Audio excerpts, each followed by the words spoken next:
Hi, I'm Christos Gage, writer of Superior Spider-Man, Amazing Spider-Man, and Spider Island, and you're listening to the Amazing Spider Talk. Two men who know the angles, uncover and untangle all the questions and the webs left out to tangle. I'll be in 1962, last Wednesday's afternoon. They'll bend your ears with reckless self-abandon.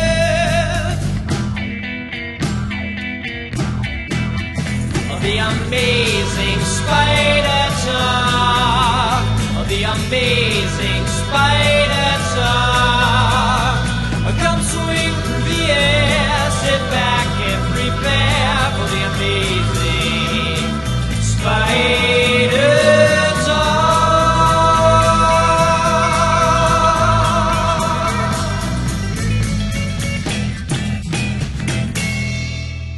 Hello and welcome to the Amazing Spider Talk. My name is Dan Gvozden and I'm the founder and editor of SuperiorSpiderTalk.com. And I'm Mark Ginocchio, the founder of the Chasing Amazing blog and an editor at Superior Spider Talk. Well, thanks everybody for joining us for the 28th episode of our coverage of Volume 4 of Amazing Spider-Man. I don't think really either of us thought we would get to 28 before a relaunch. Did you? Not I, Dan. I am pleasantly surprised. I'll stay with my original thought. Yeah. All right. That we're allowing these numbers to get so high. It just seems so un-Marvel-like. Yep. Well, anyway, we hope you enjoy this podcast and that it provides an intelligent conversation between two fans and collectors as we look at the Spider-Man comic universe in a bit of a bigger picture. Yeah, Dan, and for this episode, we will be discussing Amazing Spider-Man Volume 4, number 28 by Dan Slott and Stuart Immonen. Then we will reveal the list of our Essentials winners. We'll discuss some Spider news and, just have a great episode. And Dan, before we transition, I just want to say that I'm thrilled that for the first time I get to speak to Mr.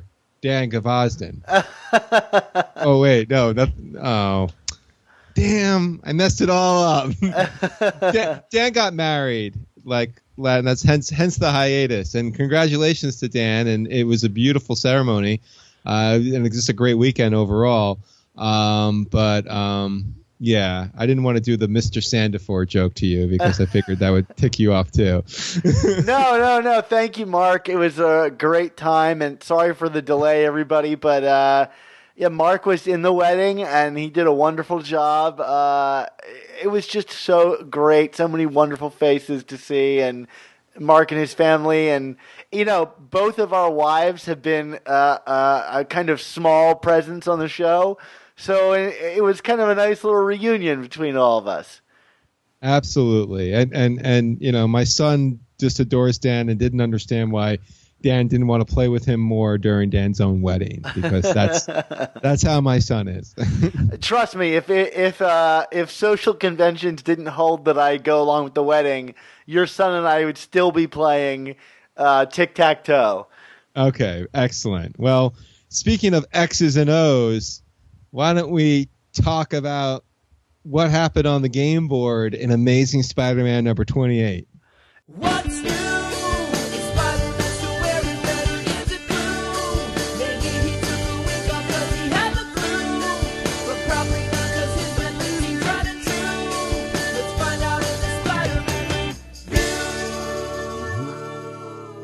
Mark, we've been loving this Osborn Identity story, getting better, I think, every issue. And one of the things we've always been very critical of Dan Slott about is that, it seems every other story he's either nailing the ending or maybe even more often than not kind of dropping the ball at the end. And I think last episode we were kind of holding our breaths over whether or not he would nail that ending, and the book has been out for a couple weeks now, so I think everybody kind of has solidly formed their own opinion. But did you think that Dan Slott stuck the landing here? Yeah, I did, Dan. I was actually really impressed with, as you mentioned, this arc I felt progressively got better from start to finish, and it ended, for me, on a high note. I felt that this last chapter here, which dealt a lot with Spider-Man and Norman Osborn and the relationship there, and it's such a great relationship. It's one of the most intriguing and dynamic in all comics. It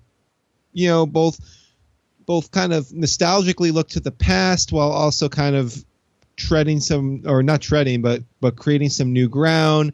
There's obviously, the story felt nice and resolved, but at the same token, there's clearly seeds being planted for future stories involving these characters. And to me, it was effectively executed. This whole story was. It stayed simple and focused the entire time. And I don't know if that means I'm lowering the bar or not, but like that to me is the sign of a really good story, that focus can be maintained. I mean, what did you think? I feel the same way, and I've read some criticism about people wanting more of these stories to be wrapped up or come to some kind of a conclusion, like the Mockingbird story. I feel like, we started a relationship and it's not really paid off here, but I don't really mind that in this story. I don't think every story has to kind of conclude every arc, and I felt like the story, specifically here with the Goblin, did come to a very character-centric resolution, and that really worked for me. And I appreciate that Dan Slott knew not to bite off more than this kind of final issue could handle. And I thought what was contained here was really effective. Yeah, I mean, I feel like over the last few years, we've gotten these big, bombastic arcs and storylines from Dan Slott that kind of promise to change everything forever. And Osborn Identity as a whole was approached in a much less promotional way. Aggressive, thank you. Way. And I feel like ultimately that was to the story's benefit. I don't know if it better gauged my own expectations about what I wanted or not, but I just feel like, the ending to me really reminded me a lot of probably my favorite of Dan Slott's big epics, which was Spider Island, and I've heard some complaints about this, in regards to Spider Island on this fact as well, that there was some big stuff going on that kind of got resolved either off panel or with characters other than Spider-Man, but the core of the story to me was properly and appropriately focused on Spider-Man and his relationship with certain characters, and kind of like the big other conflict was not that it wasn't consequential, but Spider-Man wasn't there because he didn't need to be there. He needed to be resolving his own story and his own issues, and I feel in both Spider-Man and in this. And because of that the focus never left that element of Spider-Man and Peter's character. And that's why some of these other the criticisms I've heard, I look at it, I go, yeah, that's technically true, but it doesn't bother me, I wanted a complete Spider-Man story, not necessarily a complete story in the pages of Amazing Spider-Man, and I feel this comes closest to that. But at the same time, I felt like this story kind of hit the hammer or hit the nail on the head. I'm not hitting a hammer with a nail.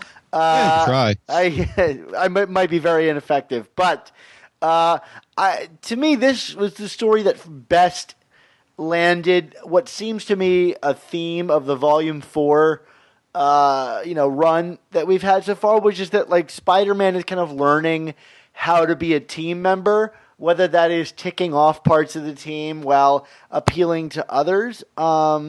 I felt like this was kind of what the ending of Spider-Verse was going for. This Spider-Man is a leader who is effectively kind of giving people different roles to play in an ongoing conflict.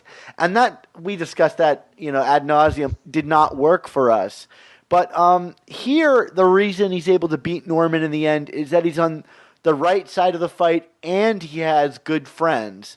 And it's a victory that's different, I think, than most Spider-Man books. But, he really spells it out here that, like, not only does he never stop trying, he also wins because he's on the right side of history and he has amazing friends. And it's the first time that beat worked for me.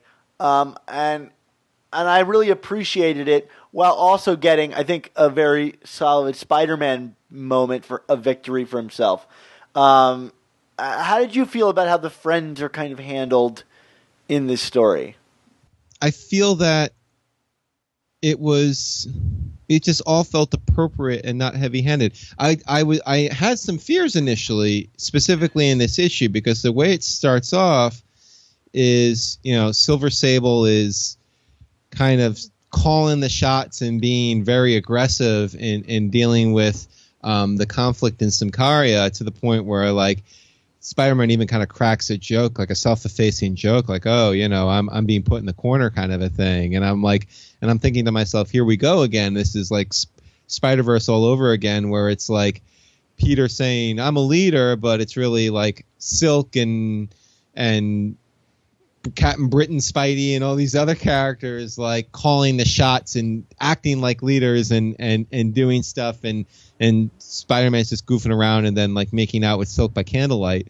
Never let it go. Never let it go.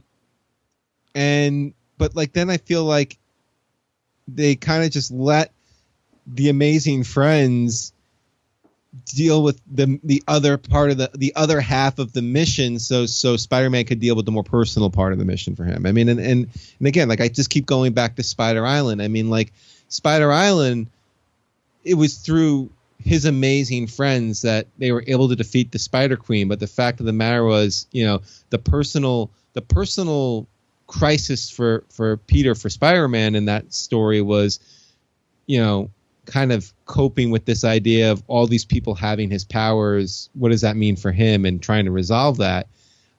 So when it was just him and Mary Jane on the Empire State Building working the Octobots, working that part of it, I didn't, like I just felt like, oh, and isn't it great that he's got Captain America and Venom and Anti-Venom and the Avengers and, working on the Spider Queen, like what, it's kind of the same setup. He's got these amazing friends that are kind of fighting the ground battle. But when it comes to the Spider-Man has always been a more intimate hero, and I felt like the intimate struggle was dealt with in a much more appropriate way there, and the same here. I mean, like it wasn't Silver Sable lashing a killing blow on Norman Osborn that defeated him. It was Spider-Man fighting him. You know what I mean? Like it was, a knockdown, drag out fight between the two characters. I will say I would have liked to have more consequence to Norman and Peter's fight. Like, he's chasing after Norman to stop Norman from triggering that gas bomb that would turn everybody into goblins. But his defeat of Norman and Norman running away doesn't, like, he was already defeated at that point when Spider-Man beats the crap out of him. Right. It was satisfying to me. But I think it could be even more so if there was some sense that Spider-Man had to, reverse the last, step. Like the bomb was caught and Norman could still trigger it, if Spider-Man stopped him, But I think this story is not done. I mean, the solicitations for September came out today, and after this Otto story is concluded, we're going to get right back into the Green Goblin again. So, like, I feel like this story is only just taking a time out to check in with, Secret Empire. So I'm not that dissatisfied with it. I feel like there's only more to come in the Spider-Man Green Goblin battle. And I'm excited about that, which I think is a real testament to this story, that even though it's not necessarily concluded, I'm eager and ready for more. Yeah. I mean, I think also for me, the reason why I found this story so effective was the fact that, we've talked about this in the past. I'm sure we've talked about it on the show. I think we've talked about this in just personal conversations. The idea of what in this new post One More Day universe, Norman not knowing Spider-Man's secret identity anymore, how does that change the relationship? And I think until this story, it really had not been dealt with effectively. Like there seemed to be something missing, but I don't know. Maybe it was just the way the fight was framed via the art, or just like the pacing of it. I liked the beat with, Norman kind of being like, "What have I ever done to you?" and the image of Gwen kind of coming up, and then Peter just lashing out. Like it just felt, for the first time, like it didn't matter from a storyline perspective that one character doesn't know the others anymore. The personal hatred and animosity is still very much alive and well, so to speak. Like I felt real heat between these two characters for the first time since before One More Day. And will that be maintained? I don't know, but I just feel like this arc really tapped into how these characters are tethered to each other, and just the hatred, like there is hatred there. And I feel like that wasn't like even in stories that I generally like New Ways to Die and American Son and stuff like that, that really wasn't tapped the way it's tapped here. I really like how it handled Norman's side of this. Where there's a great speech towards the end that Norman gives, and I think this speaks to editorial as well, that Norman says, "I was just minding my own business and, on the other side of the world, and you just came into my life and ruined it all for me. So now it's personal." I thought that was a really kind of clever beat for the character, and it speaks to the wise decision from editorial to not pull a Dead No More and tease this thing for 6 months or whatever, or a year even. Like, we just got right into it, and that's reflected in the story. It's like acknowledging that Peter is really the impetus for this event even happening at all. He just charged headlong into it. And that results in like a plus-minus thing. Like, he was able to save this thing, but now Norman is more resolute than ever that he's going to find a way to reintroduce the Goblin and get back at Spider-Man. And I thought that was really clever writing from Dan Slott here.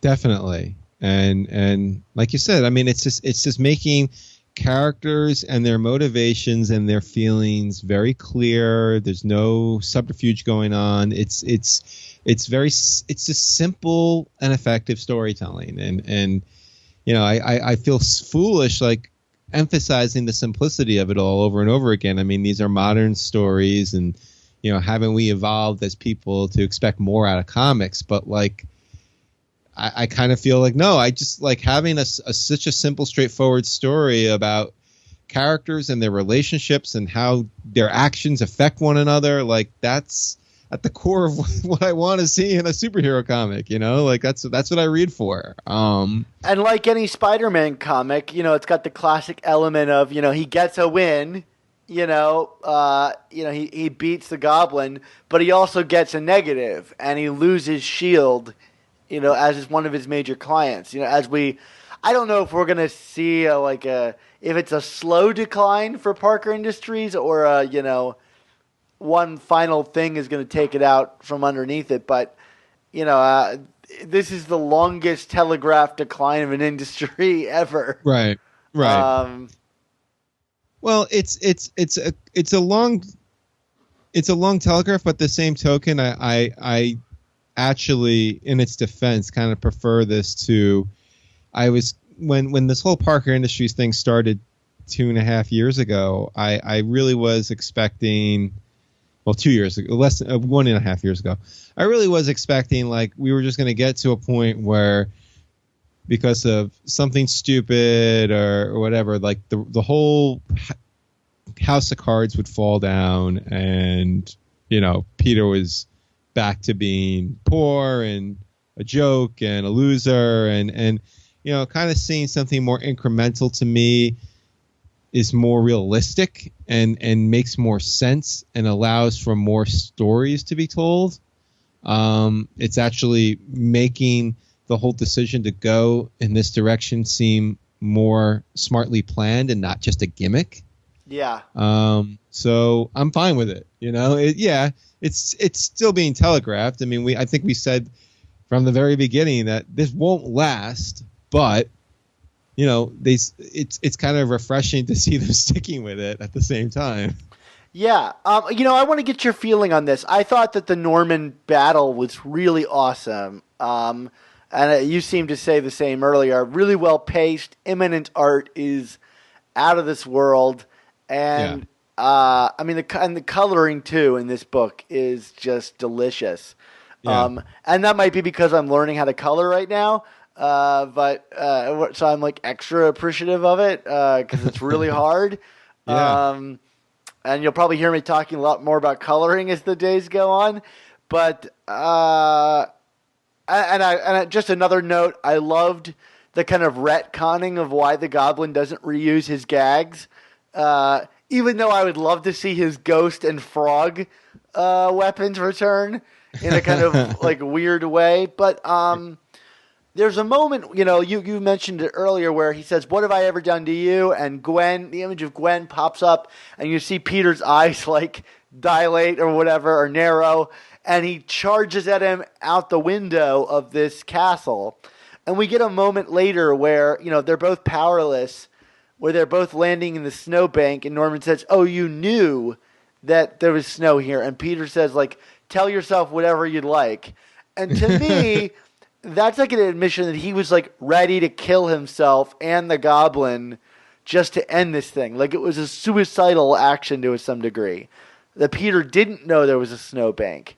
And I think this is something we've seen kind of before, whether it's suicidal or not. We've seen Peter take actions where he doesn't necessarily know in his anger whether or not, like, he ends up getting luckily saved that he doesn't kill someone by a turn of events. Do you find these moments to be in character, like for Peter to kind of lash out without really any kind of safeguard and end up not killing one through luck? Like, he's essentially killing the guy. He just ends up not because there's snow there. Well, I want to hear what you think about this.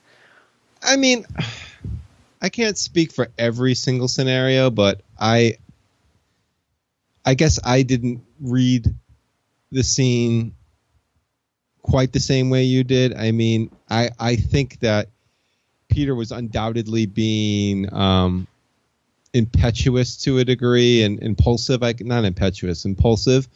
But I also, remember he does have spider sense, which I know kind of gets pulled in and out at convenient points of convenience. But he doesn't have spider sense here. Oh, that's right. Okay, fair enough. I don't know. I still didn't view it as like him doing a suicide dive. I mean, I think like he said what he said to him after the fact is kind of like, yeah, think what you want to think. Like I might be crazy enough to do it to you this time, but like I just didn't view it quite the same. I kind of figured that there was still something, even in the anger, strategic about it. But I mean, maybe I'm just searching for a no prize here. I don't know. But what about in general? Like, because we've seen that kind of action before. Yeah. I don't know. I feel like we've, even going way, way back, we get these moments where like Peter kind of has to, in the moment, pull himself out of it and be like, oh, what am I doing? I'm going to kill this person or I'm going to do this. And we don't necessarily get those moments of reflection now to signify that he still has this code, I guess, that he lives by. But like at the same token, because we have those other moments from way, way back where he's willing, where he does have to kind of catch himself. I don't see it as being completely out of character, and maybe it's just not being framed the same way, so that to kind of get that reassurance. But he still is a character that gets impulsive and hot-headed. I mean, this is at its core the guy who, someday they'll look back at me and they'll no longer be laughing. You know what I mean? Like that's still a part of who he is. So it's this idea of he can lose his cool. He's not calm and graceful in the face of pressure at all times. Yeah. What did you think about? We've mentioned it briefly, but what did you think about the kind of resolution of the B-level arcs? Because we love all the Spider-Man stuff, but then there was like the Silver Sable and the Mockingbird stuff.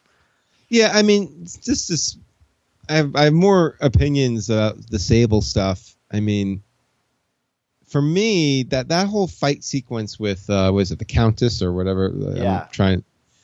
Was just very odd, and I don't know if it was a visual problem or a script problem, but I just felt like there was something missing about what exactly was the resolution there, because they're like, sword fighting essentially. And then it's like, the Countess draws blood from Sable. And then all of a sudden Sable's like, but now I've defeated you. And I'm like, wait, what?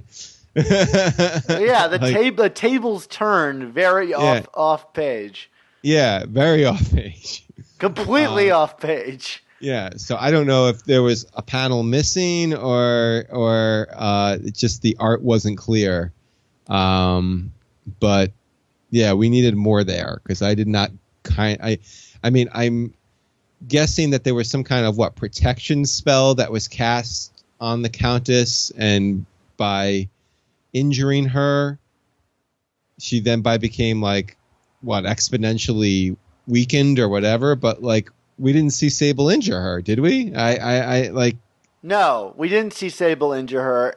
I mean, I read it as something even more less magical than that. I read it as a vanity thing. Like the Countess, she's not interested in her people. She's only interested in the appearance of it. And by Sable nicking her appearance, she counts her out for the count. I don't know, because her appearance is damaged. There's some character beats that would have led to this that I think are missing.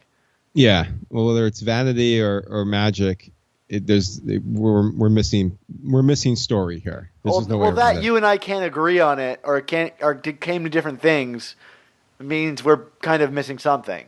Yeah. Yeah. So, and then in terms of the Mockingbird stuff, I mean, again, I'm this way and that about how hard we're trying to move this character into the Spider-Man universe, and I wonder now with the S.H.I.E.L.D. stuff kind of drifting away if she's still going to be a player. But I guess we didn't get more of the Peter Bobby romance, but is that a bad thing? I don't know. I don't mind it. I'm curious to see where it goes. I thought her kind of turn, standing up for Peter, was validated in this issue, and so I'm interested to see what the fallout of that is. That her standing up for Peter, maybe moves this relationship forward. And Secret Empire is a great time to kind of, I imagine, bring in more complications regarding Peter's relationship to S.H.I.E.L.D. and all of the kind of Captain America world elements of this stuff. So I suspect we'll see more of it down the line. Yeah. Maybe less Nick Fury Jr., which in my mind is only good for everybody, because I still don't get that character. No, I don't think anybody does. Do you want to talk about the last moments with Harry and Peter? Yeah. What did you take from that? Because it seems, we complained before that this plot seemed to just be repeating itself, and I guess the resolution here is that Peter kind of lets Peter off, or Harry off the hook of having to constantly tell people that I'm Harry Lyman. He kind of gives him a clean break from his father. Yeah, but I still, especially since we know that Osborn is coming back in a few months, there's still something. My spidey senses are tingling with Harry, and I just wonder if the lady doth protest too much. Yeah, I mean, if you'll allow me to kind of like hypothesize, Sure. Norman can't be affected by the goblin formula, or he seems to say in this issue. He's everybody else will be turned into a goblin but him. So whether it's worked its way through his system or the cure has a long-lasting effect on him, and even in the preview that we've seen for the September issue, he's trying to regain his goblin persona. I wonder if that means, if he can't be the goblin, he'll try to, as classic Norman Osborn does, affect it through his son. I could see that being a very real possibility that Norman will try to reawaken some demons in old Harry Lyman over here. Poor Harry. I mean, I don't know anything, but if I were writing this, that would be a fun route to go.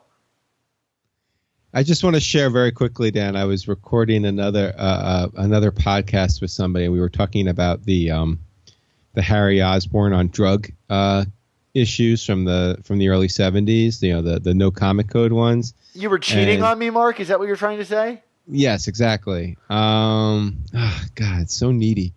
And one of the people I was recording with, they weren't big comic book fans, because this is not a comic book podcast. I'll explain it in our. All right, I'll let it go then. I'll let it go. But the person asked, "Am I the only one who noticed that Harry Osborn's got weird hair?" And we all just laughed. Like, no, you're not the only one. Anyway, I will say this is an odd note to strike. Okay. In my new father-in-law's youth, Yeah. he has the Osborn hair. Oh my. So classic father-in-law, supervillainy. He's bald now, but he at one point had the Osborn haircut. I don't know how I should feel about that. Well, your father-in-law does strike me as a bit of a supervillain, but in a nice way. He's kind of like I don't know. I'm trying to think of the right analog here. Like I don't see him as an Osborn type. He did awkwardly make a big speech announcement about being a Trump supporter in front of the entire audience of our wedding. Yeah. Of clearly progressive type people. Yeah. It was awkward, but whatever. I'll give him some credit. Yeah. Anyway, on that note, what's your grade, Dan? I'm giving this thing an A+. Oh my. I don't know if it deserves it necessarily, but Stuart Immonen's art and the upward trajectory of this, I had a blast reading this issue. And you know what? I'm going to let my enthusiasm carry me over into this one. You're young in love. Just not renewed your vows, made some vows. I can understand why you'd be dropping pluses. I'm just in a good mood. I got back from my honeymoon-ish, my mini-moon. It's not our real honeymoon. And right. The first thing I did was go and pick up this issue and had a great time with it. And I was like, A+, let's go. This is the best week ever. I know. Well, I loved it too. I'm giving it an A. Sans plus, just the A. But you didn't get married this week. No, I didn't get married this week. But that's probably the first A I've given in a very long time. I mean, maybe since Superior Spider-Man days. I think you're right. So there you go. All right, Dan. Well, speaking of A+ stories, I hear we have an essentials list to reveal. With great powers, with also come great responsibilities. Don't grow forward by trying to kill yourself with your abilities. We're not talking about economics, we're just talking about classic comics today. Mark, the votes came in hot and heavy. I was really pleased with how many people turned up to vote in our essentials poll because, it took a little while to think about. 77 of you turned up. And if you're one of those people, thank you again from the bottom of our cold, dead hearts for turning up and putting a nice capper onto this 2 years plus journey that Mark and I took. And the results were great. And one of the things that was really heartwarming to me, Mark, was that every single story got at least 5 votes. Wow. So people liked everything we had to put out there. And then that's nice. Spider-Man's one of those things. Every story is someone's favorite story. Do we know what came in last place? I can tell you that you and I tied with our choices for last place. Let me guess. Marvel 2-in-1? Uh-huh. Marvel 2-in-1? Yep, that was one of them. Okay. Was the other one the Jenkins story that you picked? Yep. The Here There Be Monsters. So okay. Those were the 2 bottom listed stories. Those are the 2. I feel like when we were each on the other side doing the episodes, we were thinking to ourselves, "What the hell is our partner thinking in this choice?" Well, the listeners agreed, but at least 5 listeners on each book thought that it was worthy of inclusion. So that means we must have made a decent argument. I wonder if our poll counter just defaults to 5 instead of 0. I will say I watched them come in. We have the individual ballots, so I can see who you are. Okay. Very good. Well, anyway, why don't we get to the top 10? I will kick. And I didn't vote. I'll say I didn't vote. So it's not mine. I did vote. Oh. But I don't think I voted for Marvel 2-in-1. Okay, all right. I mean, maybe I did out of spite, but I don't think so. All right. All right, Mark. So let's start with number 10 and work our way up. So what is in the number 10 spot? Yeah, number 10 is it's one of my personal favorite stories, Dan, although I think this was one of your picks. It's from Ultimate Spider-Man Learning Curve, also known as the Great Kingpin story, where Spider-Man makes "you so fat" jokes. So great pick for number 10. That had 27 votes. Awesome. Next up at number 9 was one of our favorites, Mark. Obviously one of our favorites because we chose these. I think all of these are one of our favorites, so maybe we should stop leading in with that. But I feel like we mention this one more often than not. It's Spider Island, came in just above Learning Curve with 28 votes. Yeah, then at number 8, keeping with the theme of Dan Slott, Spidey stories, we have No One Dies. That got 31 votes. And, that also had the added advantage of Zeke's guest commentary. So, Zeke, who visited New York and met me in the flesh a few weeks ago, Dan. I know you were jealous about that. I was very jealous about that. I have yet to meet Zeke in the flesh, as you put it. And Zeke showed up at one of my book events, and I also bought him a burrito for his birthday. I would have bought him more than that, but he got a burrito. Do we want to tell the Dan Slott story associated with that visit? Oh, sure. Well, when Zeke came to the to my book signing, I did like an informal book signing event for at a bar that a friend of mine owns in the city. It was just for friends and family. Wasn't like a formal publishing type thing. But Zeke came by and he had a book, and then he wanted to get one more book because he was, after meeting with me, he was going to a signing where Dan Slott was going to be.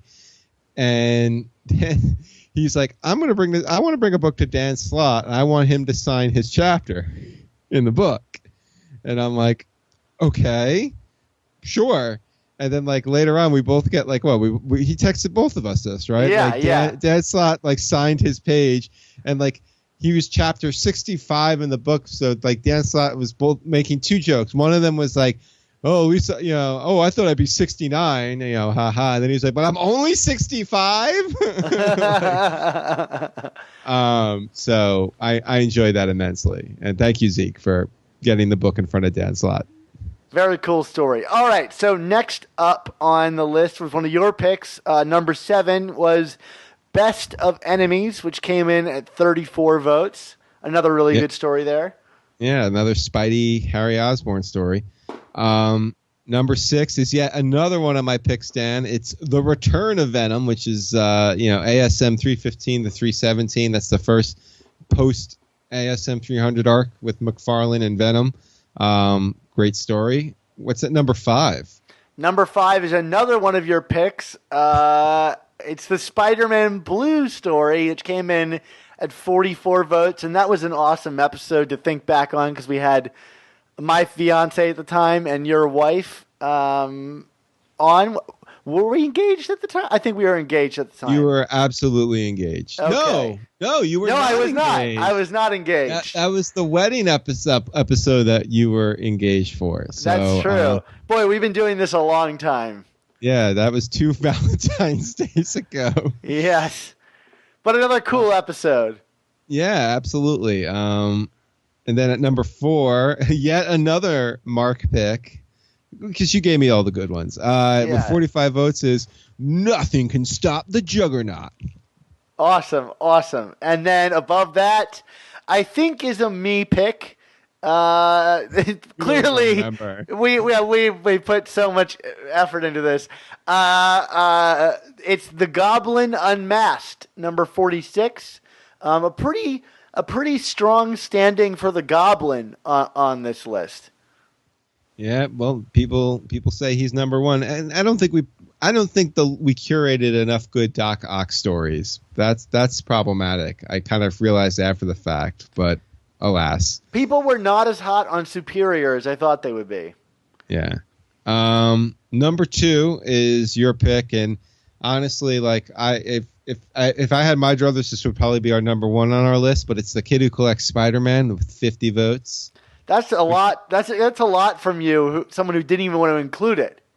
I know. Well, we included it, and now I agree with it. That's all you get. That's your concession. All right, and number 1 on the list, which I think nobody can, in their right mind, can argue with, it's Spider-Man No More, which came in with 56 votes out of 77 voters. I want to talk to the people who didn't include this on their list. Well, they're communist, Dan. What can I say? It's a very interesting assault to levy on these people. Well, it's the leaks are real, but the news is fake. Okay, Dan, that's all I got for you. Well, speaking of news, let's talk about the spider fake news. Give me pictures of the Spider-Man. I need something that's front page news. I want to see him slinging those webs around. I want to make him look like a fool. We need to get this vigilante. Let's up the ante. Take off his mask. Give me some spider news. Yeah, Dad. So, this first bit of news here might actually be fake news.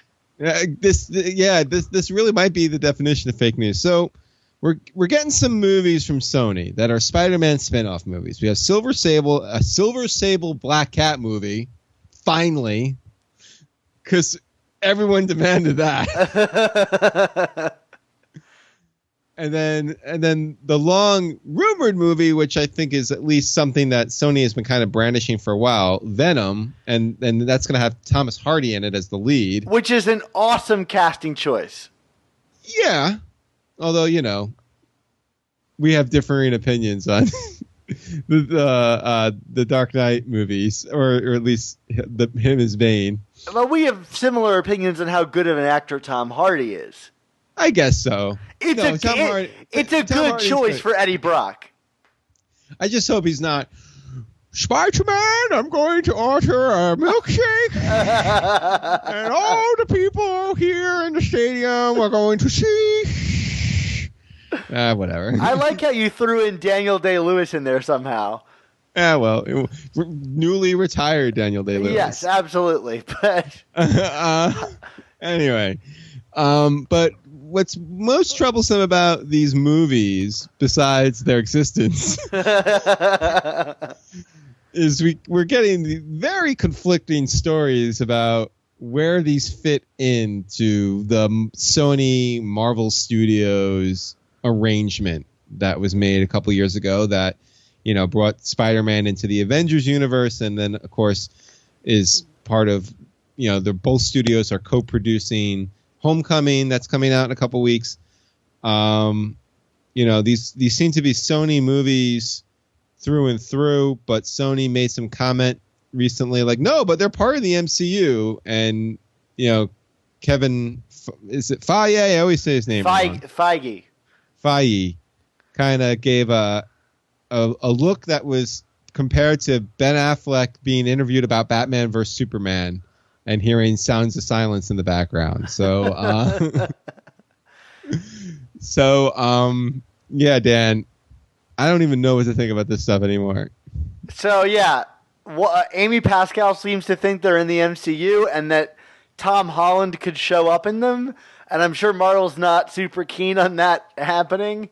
And I'll just say it again. I think this underlines my point I've been saying all along is that I think everybody celebrated way too soon about this Sony deal because they are going to milk this thing as much as they can. And in my mind, this is like the first time you start to introduce brand confusion into the Marvel Cinematic Universe. And I don't know. I mean, I think that's how you really start to weaken that brand.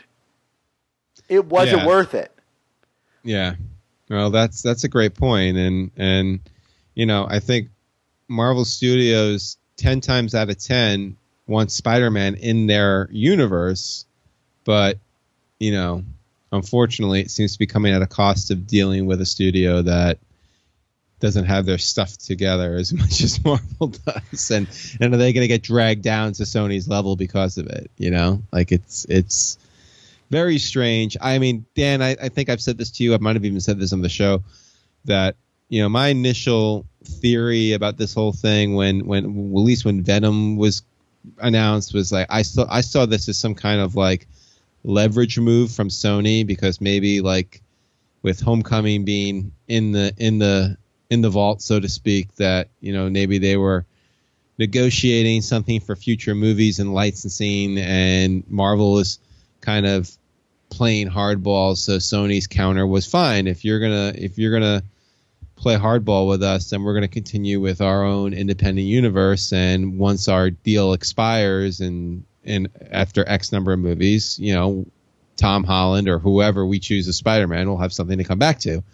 That still might be the case, but you know, now that they're like throwing out these things about, oh, it's in the universe. No, it's not. Like this just seems like it's Sony being Sony. Yeah, it's so bizarre, and like I agree with you. I thought it was just leverage too, but now the castings and the director choices and screenwriters are coming out.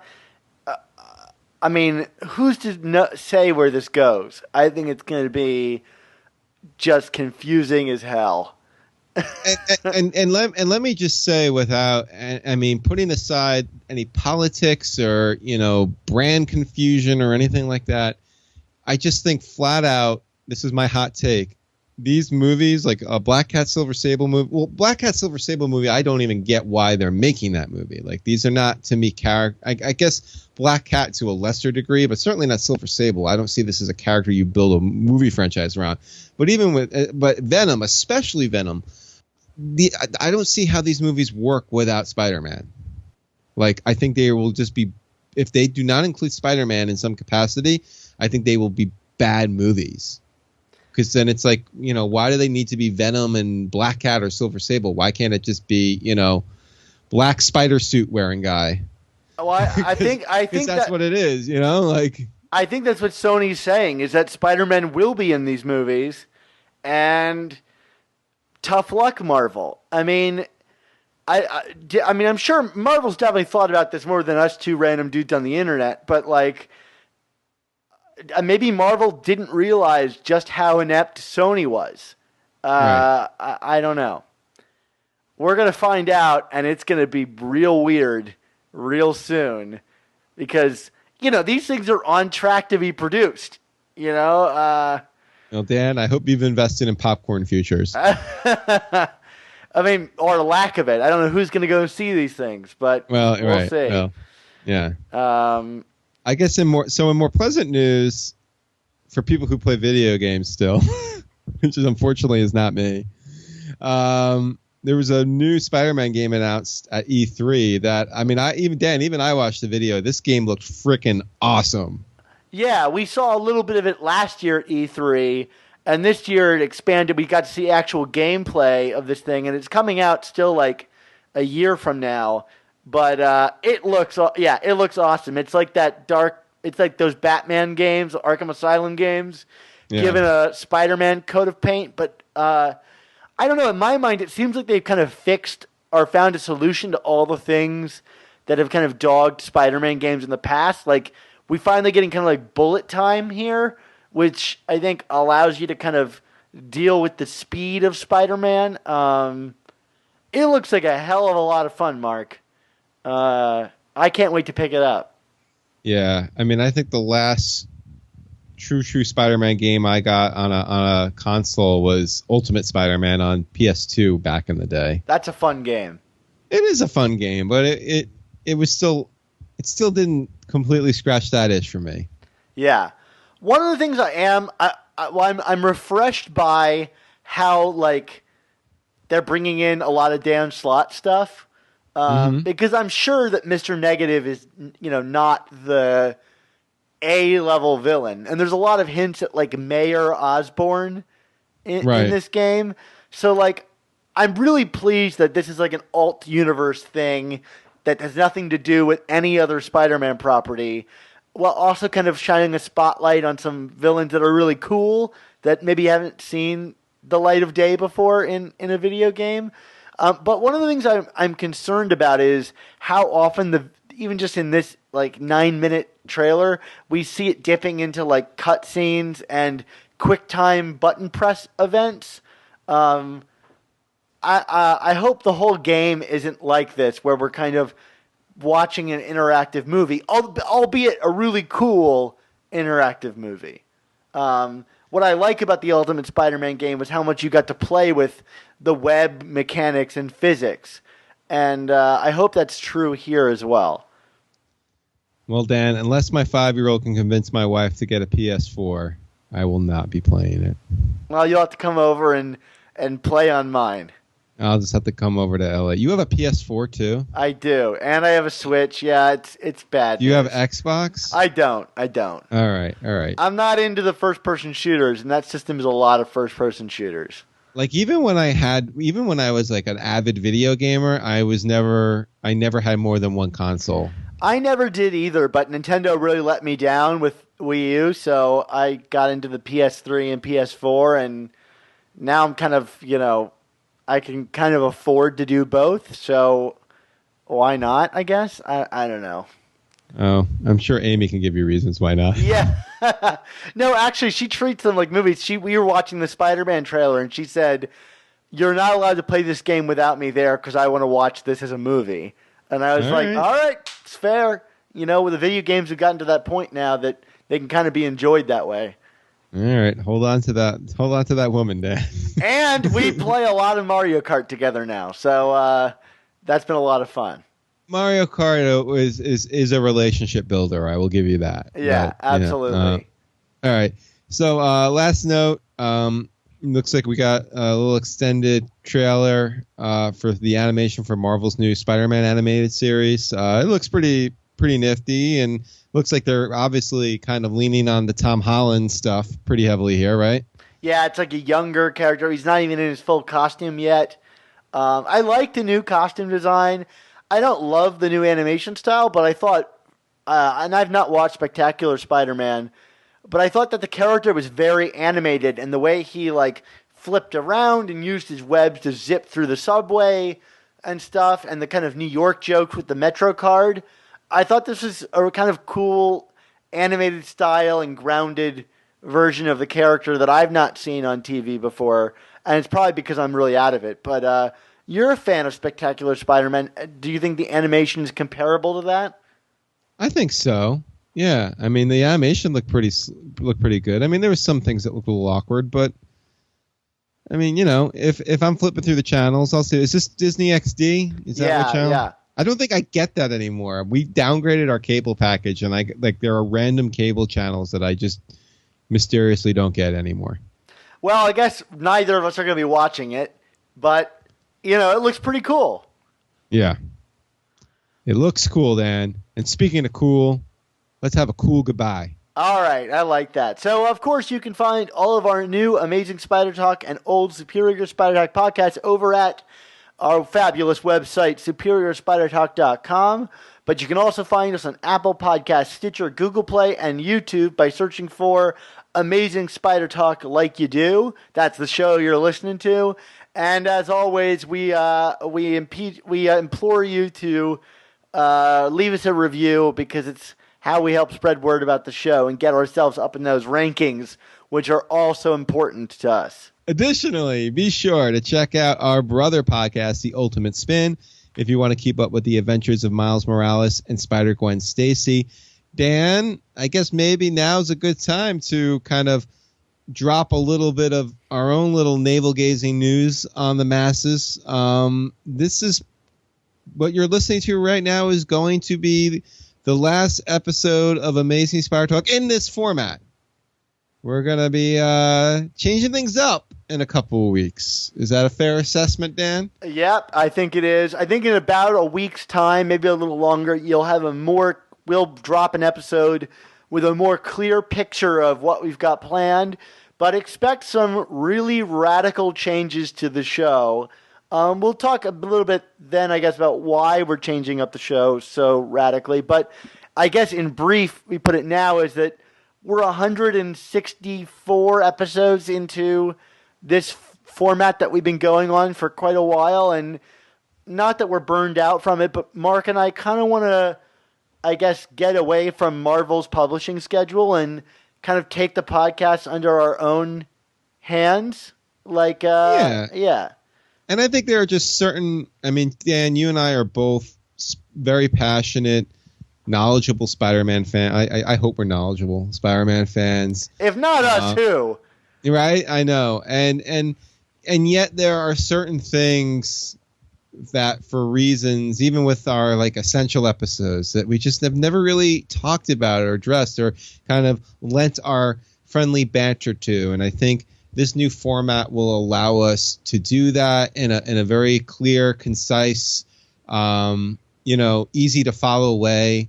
Taking our listeners on a new kind of journey with us as we kind of both relive and then maybe make new discoveries about Spider-Man through the years. And I'm excited for it. I feel like it's going to rejuvenate us a little bit, Dan. Not that we need rejuvenating. We're always on point and great, but and there will be ways for people to get, our thoughts on new issues and stuff like that. Don't think that we're totally abandoning stuff like that. We'll give you more details, but the fact of the matter is, I think that, like you said, Dan, after so many episodes and years of doing this a certain way, it's time for a change. And comic book companies love a good relaunch and a reboot. So, why are we any different? Well, I mean, I think it's safe to say, like, we've learned a ton doing all these episodes about who we are, how we podcast, and what we want to talk about. And I think this is a reflection of that. And it's really just us doubling down on our mission statement. Like, you are going to get the, past, present, and future of Spider-Man in a more, not aggressive, but in an even better way. And I think this show is going to offer that. So we can't wait to tell you more about what it is we're going to be doing. We hope you're excited about it. You tell your friends about it. And it's a great place to jump on the show if you're a new listener. So I don't know. Spider-Man is homecoming this summer, and so are we. I think there's no better time to be a fan of our podcast. Absolutely. Well, Dan, for the final time in this format, where can we find you elsewhere on the internet? Yeah, you can follow me on Twitter at @SupSpiderTalk, and you can read all of the writing that we're doing over at SuperiorSpiderTalk.com. That's about really it for me. The wedding has kind of knocked the sails out for me. I am going to be rejuvenating for a little while. But how about you, Mark? Where can we find you on the internet? Well, I'm a little busier than you, but don't take offense to that. Of course, that has always been true. Yes. There's the book, 100 Things Spider-Man Fans Should Know and Do Before They Die, available now at triumphbooks.com and wherever major books are sold. Dan, they're getting some good feedback on the book. I even had a book signing, like a formal book signing, a couple weeks ago. It's been a lot of fun. And again, thank you again for that great interview with me, allowing me to be a guest on your show a few weeks ago. That was a lot of fun. What the listeners don't know is that I send Mark a formal invitation every week, inviting him back. Exactly. I'm just one of those recurring guests. Of course, you can also find me on Twitter at ChasingASMblog. You can find writings on ChasingAmazingBlog.com and SuperiorSpiderTalk.com. And depending on when you listen and download to this, launching around July 3rd, I will be appearing on the podcast, a very special episode. This is a podcast that looks at quote-unquote very special editions of TV shows and movies, and in this instance, a comic book. We're going to be talking about the Don't Do Drugs Harry Osborn issues of Amazing Spider-Man. But this is a fun time. These are three. The usual show is actually four people, but there was only three of them, and then I was the fourth guesting on this one. But these are the people that did the Saved by the Bell reviewed podcast. That one of the podcasters is the one who ran the Fuller House blog. So you can kind of see where their sweet spot is. It's really bad TV from the 80s and 90s. And what's the name of this podcast again? Because it's kind of confusing. It's called A Very Special Episode. Great. AVSE. So, look for that on and wherever podcasts can be found, and I think you'll enjoy it. Three of the four of us on the show are actually super nerdy comic book fans. So, and the fourth was just having a good time with it. I think you'll enjoy it. It's funny, and it's just check it out. That's all I can say. And then that's it, I think. Well, Mark, you're on this book tour, and you've been kind of, popping up everywhere. I saw you on the Ed Sullivan Show doing, talking about your book and doing some kind of parlor tricks. And, I saw you even got on WWE. You were in the wrestling ring with a guy named Bonesaw. Yeah. So, you've been all over the place promoting this book. Now that it's kind of over, were there any big story takeaways for you of things you learned while you were on your tour? Oh, Dan, writing the book has been an incredible experience, and I learned a lot about Spider-Man. But there was one lesson that trumped all the others, and unfortunately, it kind of hit me deep, Dan. It hit me most personal way possible. After doing one of my guest appearances on the Jimmy Fallon show, I let Jimmy Fallon tussle my hair and stuff like that. So I was a little aggravated that he did that. But I went backstage, and all of a sudden, I hear a cop saying, stop that man, stop that man. I'm like, what? And I see this guy in a Hamburglar costume go running by, and I'm like, oh, it must be one of those Times Square, dress up guys, whatever. I'm not. And the cop said, you could have just thrown a book at him. What's wrong with you? You don't do anything. And I go, hey pal, that's your job, not mine. I look out for number one. In fact, number one in my book is Amazing Fantasy 15, Introducing Spider-Man. You look at that. And he's like, well, maybe you should read that chapter to yourself and think about that. And I'm like, oh, screw this guy. And, I went home after the movie that night, after the show that night. And Dan, you're not going to believe this, but there's police tape up at my house. And I see my Aunt May outside, and she's just crying hysterically. And I was just like, Aunt May, what's going on? And she's like, I'm sorry. And then this cop kind of busts in, and he's like, I'm sorry, son. Some guy in a hamburger costume was looking for silverfish, and he killed your Uncle Ben. And I was like, my uncle, what? The same Uncle Ben that's been eaten by monkeys? And yeah, he got killed by the Hamburglar looking for silverfish. Because we had to retcon that into this story now. And I at that moment, Dan, you would have thought that I would have gone over to my Uncle Ben to hear his dying words, where he probably would have imparted some wisdom to me. But instead I was like, I'm going to read the first chapter of my book.